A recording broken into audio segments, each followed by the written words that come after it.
Base set, where it all began. Some of the most iconic cards ever printed in this TCG are in this initial set. It really is an amazing starting point, not only for collectors that are new to the hobby, but also people that are interested in learning how to play the TCG, or exploring vintage formats for the first time, which is what this channel is all about. That's why I created it. And with the prices of single cards still pretty high, I've been experimenting a lot with these custom formats. One of which that I've really enjoyed so far is a base set only format, creating as many competitive decks as possible within the 102 cards provided just by base set. And I'll be pretty brief with this overview as it's going to overlap a lot with the base fossil overview I already have on the channel. But basically most of the iconic overpowered trainers of the era were printed in base set.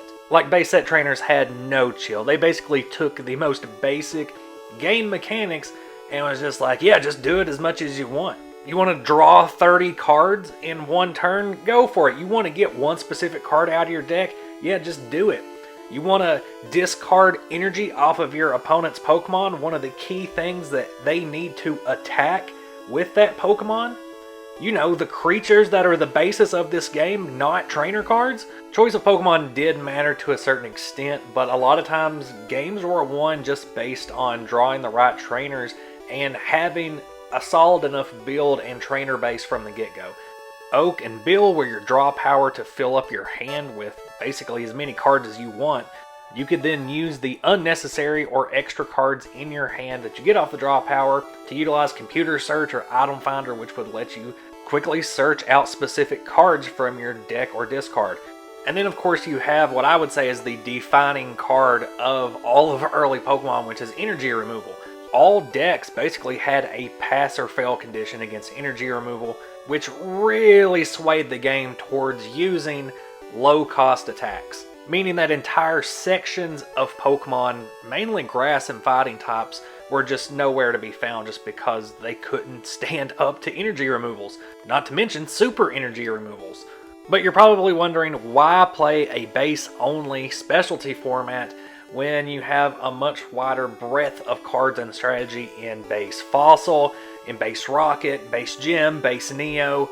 Basically, it's this idea of forced creativity where you have a limited amount of cards, and so you utilize what you have available to its full extent. And in the process, finding viability in cards and strategies that might not have been there before, that might not exist in a wider format.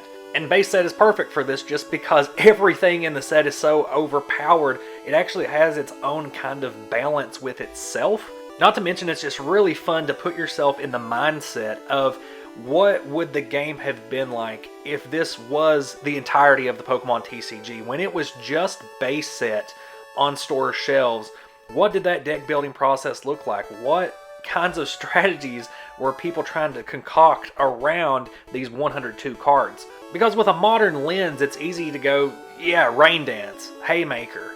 But those archetypes took time to develop as people learned the ins and outs of this game. In the early stages, or to a newcomer, it's really easy to just look at like a Charizard or a Nidoking and see some potential, which is why it's so fun to come back with that mindset, but also having all of the modern knowledge that's, you know, been played out over the past 25 years of this game and apply it to what's in front of you.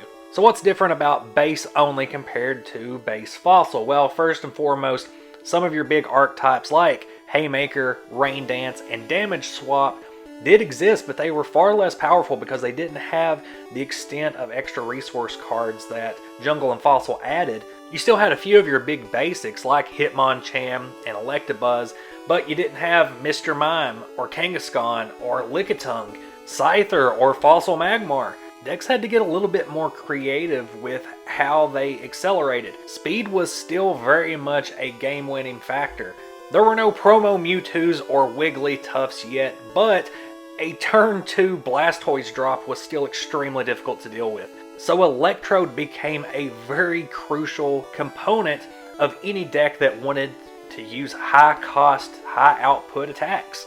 Along those same lines, Defender is a much more important card in base only, not only because it keeps your Pokemon alive for a little longer, that way you can actually get more energy attached and pull off some of these larger attacks, but it also helps mitigate a lot of self-damaging cards like Zapdos or Machoke.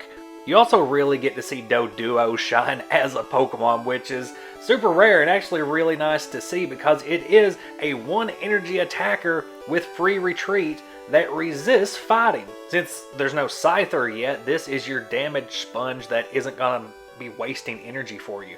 I'll be doing separate videos for each of the Tier 1 decks that I've kind of found and play tested out with base only. But I want to go ahead and mention some Tier 2 decks that are good, that are fun, but aren't exactly competitive. Pure Chansey Stall is an option. This is a very creative deck that just uses 4 Chansey and no energy, so the rest of the deck is filled out with trainers.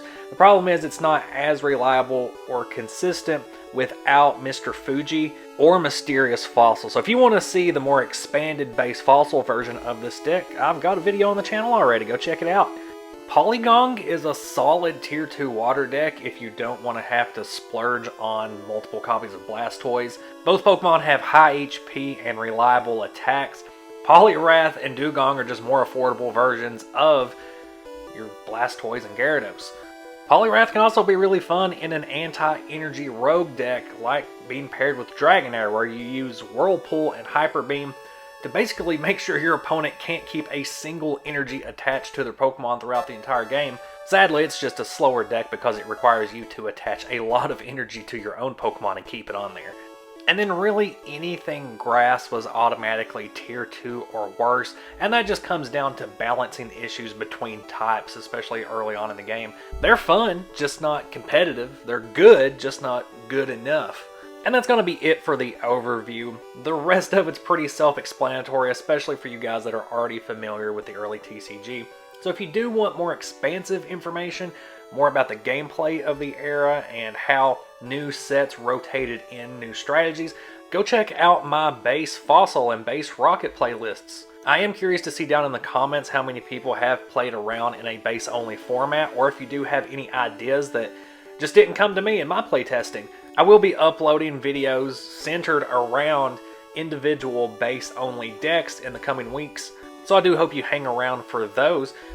Thanks as always for watching and supporting the channel with your views and your likes and your comments. I'll see you next video. Bye.